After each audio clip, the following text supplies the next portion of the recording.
in prisons, hey, if you're doing a crime that's non-violent, then decriminalize it. Give them something else. And if your school's overcrowded, well, give kids vouchers to go to other schools instead of putting kids in all the, putting all these kids in one particular school building.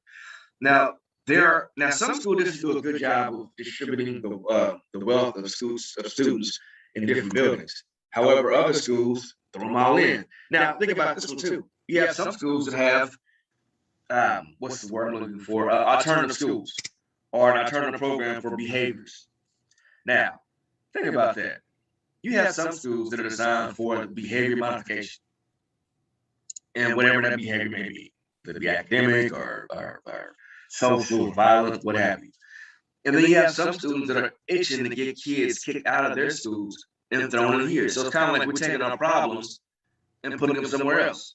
Well, this student is not doing their assignments and their parents aren't reaching out. Or this kid got suspended. Put them in this building right here. And then I want you to think about your alternative schools. Now, of course, some kids need to be in an alternative setting. Yeah. However, alternative school is not the ripcord for every kid that's falling out of the airplane of education in your school system. No. Sometimes you got to just change the location in your aircraft. A lot of the problems can be fixed within the school setting if teachers sit down and work with parents and all vested parties for these kids. Because in theory, your alternative schools shouldn't be overcrowding. Those should be small numbers. They should.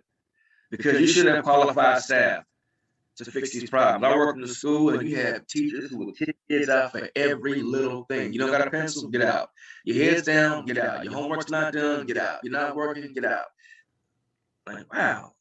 And they throwing all these kids out without calling the kids' parents. So think about that. You throw this kid out on the regular, but you haven't called their parent or, well, I don't like the emailing. I like calling parents. I like doing face-to-face with parents. And you're not contacting the parent and letting them know what the issue is. I mean, give the kid a pencil.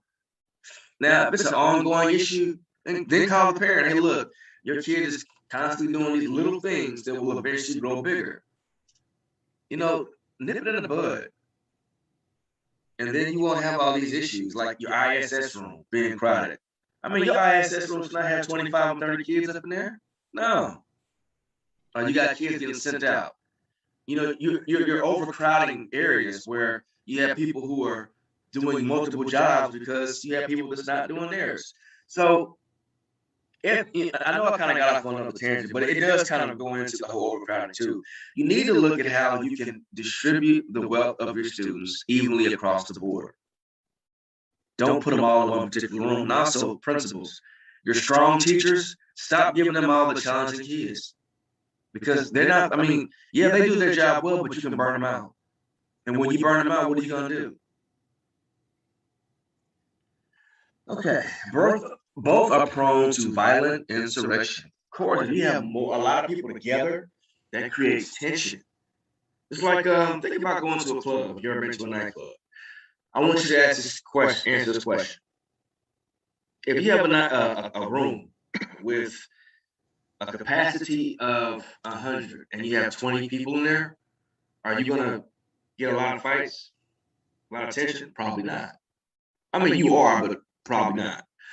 Versus a capacity of 100 and you have 125 people in there. You're more than likely going to have the fights and the aggression and the overcapacity of the place. Because see, people, although we're social creatures, we like our space. I like to think about married couples. Now I know you love your wife, you love your husband. You do, of course you do. However, sometimes when they're not in the bed next to you, and you can do this, feels great. It does. It does. Because every now and then you need your own personal space. So if you're in the classroom and you got kids all stacked up on each other, or if you're in a prison, we already know what happens in prisons. You got that violence. Something's going to pop off. So in case, both prison breaks and school shootings occasionally, but not infrequently, stir public fear on the nightly news. Now, when either occurs, blame is usually spread liberally and often misplaced. The state should be at least partially faulted for its overweening presence, yet an inability to effectively maintain peace. Now, the more people you have, the more likelihood you're going to have for violence, for tension, for war. And like I said earlier, evenly distribute your numbers all across the board. Don't put everyone in one particular room. I don't care if Mr. Such and Such is the best teacher. Don't put all those kids in that particular classroom. Separate it, spread it out. Because you're gonna wear down the situation. You're gonna wear down the levees. Now, insurrections can be prevented when prisoners are correctly controlled. School shootings can be prevented if kids are effectively taught right from wrong. Now, in that particular sense, I can kind of see the parallel that my notes are going on. But one thing you gotta look at is think about the bigger picture here. Give people their own personal space. Now, I'm wearing a shirt. No, I am wearing a shirt. It would be very uncomfortable if I had someone else in my shirt with me. Because if you got people fighting over space, it'll be a tug of war. And people will feel that things are being taken from them or things are being withheld from them. Or, right? So if you got that going on, that creates friction, and that friction creates a fire that if it rages for too long, it'll be hard to put out. So again, that goes with the overcrowding of the space. And also in these schools, put people in place that can diffuse these situations versus adding alcohol to it and making it blow up even further. So it's gasoline. So keep that in mind too.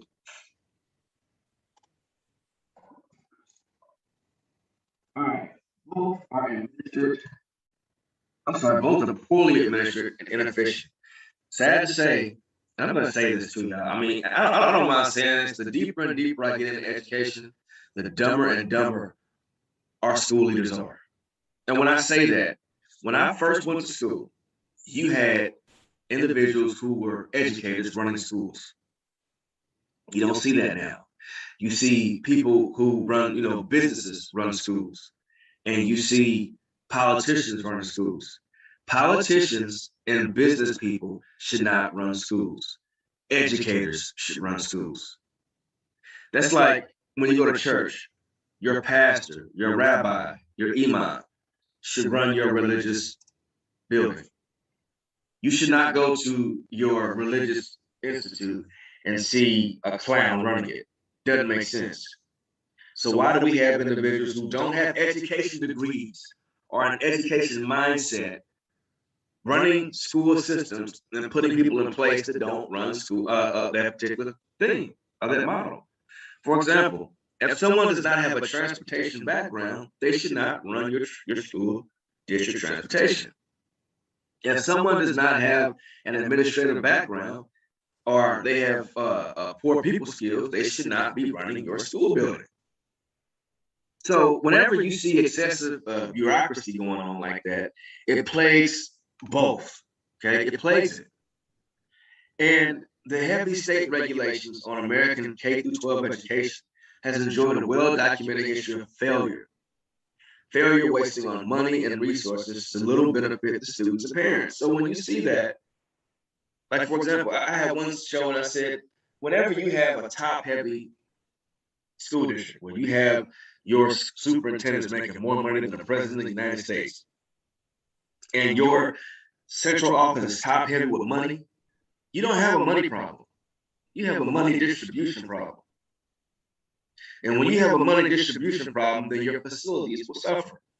Your resources will suffer. It's like in the prison system, it will suffer. So the money's there. You got to ask for it, teachers, parents. Get that money for your students. Because don't sit up here and tell me that our school doesn't have money to get this fixed, and you got someone who you don't know what they do making all this money. I want you to do a checklist. If you don't know what every person does in your upper administration, that means your superintendents and their cabinet, then something's an issue. Something is an issue. I remember I worked at a particular institution, and we eliminated a resource, and that resource was able to give someone a job. So, for example, there was some kind of perk that we all was getting, and it was a good perk, but it wasn't a needed perk. So, what it was the organization funded breakfast every day for everyone. So, like, you can go and get a free breakfast. And it wasn't just continental. I mean, it was pancakes, it was eggs, it was quiches, all that stuff that you would see. And, you know, the president and CEO of the company said, you know what? Do we really need breakfast every day like this? I mean, yeah, it is helpful, but do we see a lot of people in there eating breakfast like we do lunch? And really, to be quite honest, let's look at how we can cut on cost. So they cut that cost, and it turned out that the free breakfast was costing the company 45 to 50 grand a year. He said, let's cut the free breakfast and use that money to have a salary for somebody. And they was able to give someone a job. So that's the distribution of wealth. So in schools, you know, you walk up into a school building that's falling apart, but you got somebody, you know, with a credit card with enough money to fix that, but they use that money to just fly around. That's not cool. That's poorly administrated. It's poorly administered and inefficient. Now, countless cases of prison crimes take place, and they're reported each year at federal penitentiaries. Yet prison officials do little to curb the problem. Just like in our schools too. A lot of stuff happens in our schools, but you don't see much stuff happening. You see things happen to put kids more in that prison mindset. We had an intruder drill one time. And I'm like, man, you walking through the school with this pistol making this gun sound. Pop, pop, pop, pop, pop. What's that putting in the kid's mind? You know, I mean, I understand shock and awe sometimes, but I mean, if you got a kid that's not used to hearing gunfire like that, why are you walking in a safe place or a supposed safe place for a school, walking around firing off rounds? Boom, boom, boom, boom, boom, boom. So now you got it in their mind. They're gonna be scared to come to school. And I mean, and parents, that's real.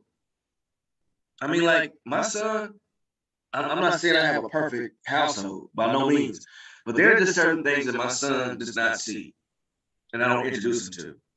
And if he does need to be introduced to it, I need to introduce him to it. So when schools are doing these drills, you might want to look and see what all this drill entails, because it might be introducing certain things to your kids or a level of fear to your kids that they shouldn't hit yet. Pre-K and kindergarten kids shouldn't have to know what gunfire sounds like in their schools. All right, let's see what else. Both assume one solution for every individual. Okay, both assume one solution for every individual. Now, the U.S. justice policy incorrectly assumes that incarceration will solve many problems. All right, so pretty much they think that you throw someone in jail, that solves the problem of drugs, gambling, and other violent crimes. The U.S. Department of Education assumes that federal and/or state government standards should apply to every student. Both are incorrect assumptions. Okay. One solution does not fix every problem. Everyone's different. So what I'm saying is, if this person gets caught with a nonviolent offense, why put them in the same facility as someone that committed a violent offense? If this student learns a different way than this classroom full of kids, why are you putting that student in this particular classroom if they learn different? See, I'm a firm believer of multiple intelligence. I don't think that teachers should gear their curriculum to one learning style. So why are you putting kids in classrooms or kids in schools that don't learn according to that particular style? Why are you having one set of tests if all your kids don't test well that particular way? You know, and when you do that, you're putting them all in that mindset, your students, that Everything needs to conform to this one particular thing, just one particular beat. Kind of like I watched the TV show and they said, this guy said, I don't like elections. It needs to be one person to say, hey, I'm running for president. And we all say, yeah, let's go ahead and do that. Now, of course, that works for him, but that does not work for everyone. Okay? It's like when you go out to a restaurant and they say, hey, so what's on the menu? There's only one option. Everyone don't need that. It's a menu, right? So why can't education be a menu for our kids? Why can't kids have a selection on where they can go? Now, some areas, it's easier for kids to select what school they want to go to. Many areas, it's not, and they're not good. Same thing for crime offenders. All right, you commit this nonviolent crime. Well, we're going to throw you up in Leavenworth. Whoa, the federal prison, all I did was, steal some groceries from the store. You going to put me in Leavenworth? All right? So, I mean, think about that. So, I mean, one size does not fit all. One size does not fit all, especially with education. And when you do that, that is a form of oppression. That's a form of enslavement. And we all know our prison systems are forms of enslavement. So if I'm sitting up here thinking, hey, I have all these kids from different races, religions, educational backgrounds, different educational strengths and needs, I'm going to put them all on this one curriculum. That does not work. And you wonder why your data is not where it should be. So when you assume that one solution is for every person, so think about that. If I feel that every kid needs to reach this particular mark, despite whatever they go through, then of course there's going to be consequences for ones who don't. Think about that cartoon. It was an elephant, a fish, a dog, and a butterfly. And the guy said, hey, I'm going to test you all on how well you climb that tree. Now, of course, they're all going to fail.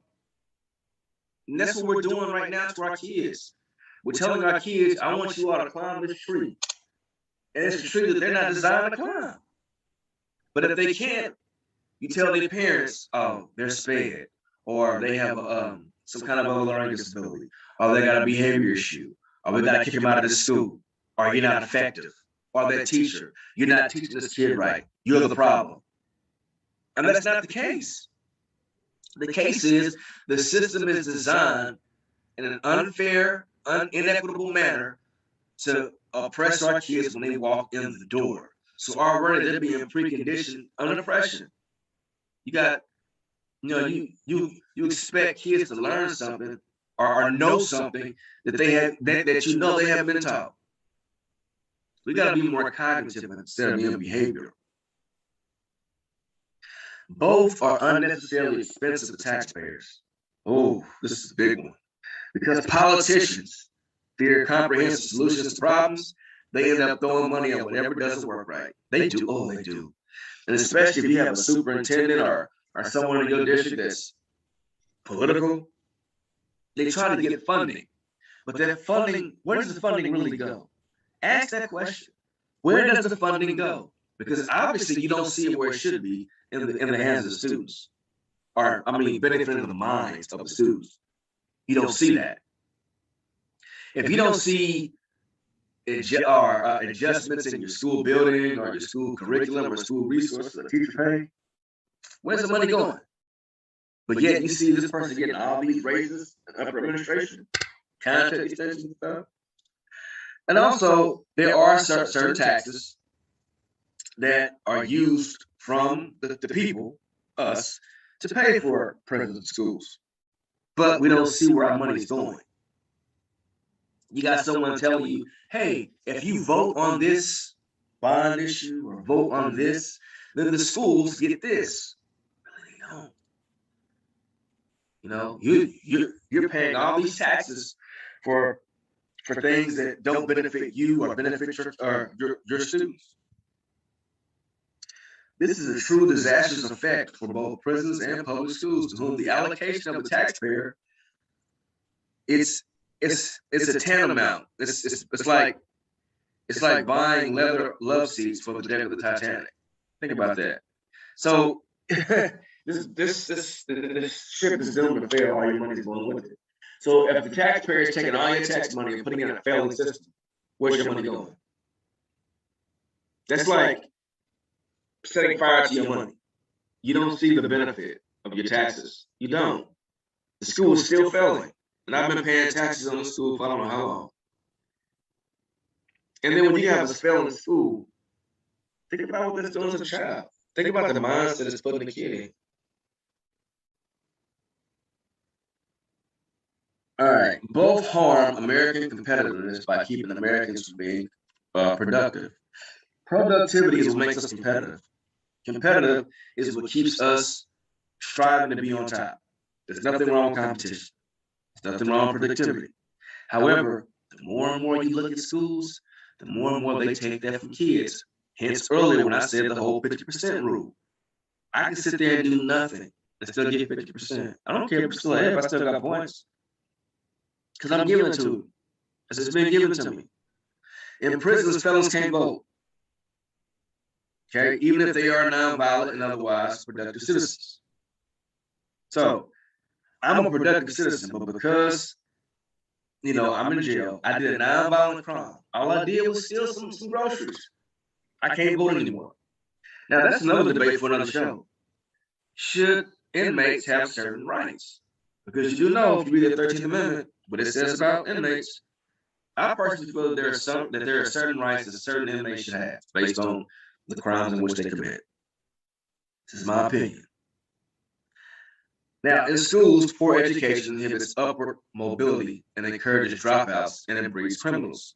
So, the more and more you take away the responsibility from students, the more and more the poorer and poorer the education gets. And the poorer and poorer the education gets, their resistance and their resiliency to stay in school starts to waver. Starts to leave. And when it leaves, then they drop out of school. And people think that poor education is linked to crimes or the committing of crimes. Now, I see education being taken out of school more and more and more each year. I do. I see the teacher doing things for the student and not the other way around. Now, of course, it's a partnership. However, if the teacher's doing the work for the kid, that's an issue. I shouldn't be working harder for your assignment and your grade than you student. Doesn't work like that. That's not life. You gotta do something in order to earn something. See, we have a lot of kids that feel that. See, I have students tell me, "Well, I did all my work. Why I still got to C?" Well, I mean, yeah, you did do every assignment, but what was the quality of your work? Did you do 100% work? But I did the assignment. Yeah, but what's the quality of the work? For example, yeah, I cut the yard. What was the quality of the yard cut, though? I just cut the front yard. I didn't cut the back. I still get paid, though. And see, kids think that they can put forth any type of effort or low amount of effort and get maximum funds. That's not how life is. And they have examples of that everywhere they go. Think about it. I just watched the NBA season this year, and no disrespect, of course, those guys they're pro athletes. So I'm not gonna say I play better than them. No, there are some individuals. If I look at the effort that I see now versus when I was a kid watching basketball, I'm like, are those guys really deserving of those contracts? I mean, seriously, think about that. These kids sit and look at low effort, getting maximum results. And they think that's them. I coach kids right now for football. As a matter of fact, I'm about to leave right now and go to a football camp in a minute after I, get through talking to my people. And I see students who put in low effort in practice but want to start during the game. I mean, you can't even do the drills, but you want to be a starter on the field. That doesn't make sense. Patrick Mahomes is a phenomenal quarterback. Do you think he will be a Super Bowl winning quarterback if he put minimal effort on the field? No. That kid plays like the greats that he looked up to. When I see Patrick Mahomes throw that ball, it reminds me of Brett Favre. Whether you love him or hate him, the man can throw a ball. Now, if Mahomes wasn't, and also Mahomes, they studied those guys. If he did not put in the effort to study and put in work, would he be where he is right now? No. And athletes like that are what kids should look up to. Now, teachers who put in the effort teaching is who kids should look up to. And that goes for us too, teachers. I mean, if you're just doing the bare minimum, I feel you shouldn't get paid your full check. I'm sorry, that's just how it is. We are in a profession where we can't afford to do the bare minimum. We need to do maximum effort, like Deadpool. Maximum effort. That's what we need to do. And if we do that, then we in turn will get maximum results. It's that simple. It's all about probability. And when we're not instilling in kids to put forth their best effort, they will not give their best effort. And if they're not giving their best effort, that puts them in a sense to where they feel that they don't need to give it. And then it comes with disastrous results. Okay. We're almost done here. Both are institutions often internally ruled by intimidation and violence. Ooh, in prison, you're ruled by intimidation and violence. Okay, fear. I'm going to do this to you if you don't do this. In schools, I'm going to do this to you if you don't do this. Okay. Yes, kids can be intimidated by their teachers and by their administrators. Yes, teachers can be intimidated by their administrators. Yes, administrators can be intimidated by parents. Okay, it's across the board. You should not rule by fear. Kids should not walk in line and then when they step out of line, they're afraid of what's going to happen to them. I've seen it. I've seen and teachers go ballistic. I've seen administrative officials go ballistic over ballistic. I've seen principals snap on teachers in front of students. I've seen parents beat their students in school systems. I've seen all that. And that's not cool. And when you're using fear tactics, when you're using intimidation and violence to get your point across, that's an issue. You know, these tough and callous inmates become leaders in prison, okay? Because of that. You have kids become leaders, and that bully mentality is real, okay? There are some teachers, there are some schools that allow that stuff because they feel that it mitigates and takes care of the problem itself, and it doesn't. You got kids scared to go to school because they feel this kid who's not checked because they cool with this adult, it's okay. You know, you shouldn't let individuals like that have keys to the car. So schools, please, if you see that bully mentality, whether it's from the administrator, from the adults, from the kids, or whatever, get that up out of there. Because that bully mentality and that de facto lord over the peers and all that, it deals out the trend setting of punishment. And punishment should not be in education. Like I tell my students, I will never punish you. Punishment brings pain. Discipline brings a lesson. So when kids get in trouble, or when they make a mistake and they need a consequence, it needs to be disciplinary, not punishment. Because the more and more you punish, the more and more pushback you get. You don't learn from punishment. Punishment stings, it hurts. Discipline, you learn. Okay, we're almost done here. Both are ruled by cliques. You know, you look at those old school TV shows, they say, well, this is the smart girl clique. This is the jocks. These are the emo kids. These are the computer guys, or the computer nerds. They're from prison. You got the Hispanic gang over here. You got the Aryan Nation over here. You got the Black Gorilla family over here. You know, you got the Irish Mafia over here. All these different cliques, all these different groups. You know, and then also sometimes we unconsciously and consciously adhere and feed into the demands of each group. And if we're thinking about keywords feeding, if one group is getting fed more than the other ones, then they're quote unquote seen as stronger. Or the other gangs or the other groups feel that we're being malnourished. And we're being malnourished, being overlooked, and that creates friction. So when you have, like, for example, teams in your school building, make sure that everything is being evenly distributed. All right, make sure one group is not being looked at more than another group. You don't want to do that because that can be an issue. Because, like I said, in that photograph of your school, if the student feels they're not represented in that photo, they will react. Like my sister Lene says, her show comes on right after mine, 8 o'clock p.m. She said, if the village does not embrace that child will burn down the village in order to get warmth. And you will see that in schools. You see that in prisons too. You know, Dr. King said it also, rioting is the voice of the unheard. So you don't, you want to make sure everything's evenly distributed.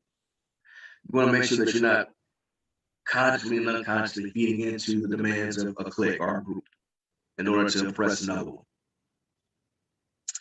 And then, of course, both have tenure regulations not conducive to improvement. Now, people say that I want tenure on my job, but what does tenure really mean? I worked in a school setting one time, and I had a teacher. She did this 2 years in a row. She no-showed work for a week. And I'm not going to say what she did or what she was doing because, one, it's not our business to discuss that. And two, let's look at the main thing. Doesn't matter what she was doing. What matters was she no-showed. Okay? The teacher no-showed for a week, and because the teacher was on tenure, was still allowed to keep their job and get their contract and get their raise. Wow. How was that productive? How? Versus you have these teachers who, you get your contracts, and for about, 5 years, you're at-will employee. That means they can fire you whenever. That's not cool. So you got this at-will employee that comes to work every day, but their contract's not renewed. But you have this tenure teacher who no-showed for a week, didn't call nothing, showed up on the next day, on the next week like nothing happened, and they still got their job. That's not cool. And you got that in prison systems too. When you have people that don't care, don't give a darn about their job, and if your students see that, okay, if you don't care about my education, why should I care about my education? If you don't care about my safety, why should I care about my safety? Okay, in all my life in this school, this teacher gave me 30%. I'm thinking 30% is the norm, whereas in this school system, 95% is the norm. So who's going to be the issue here?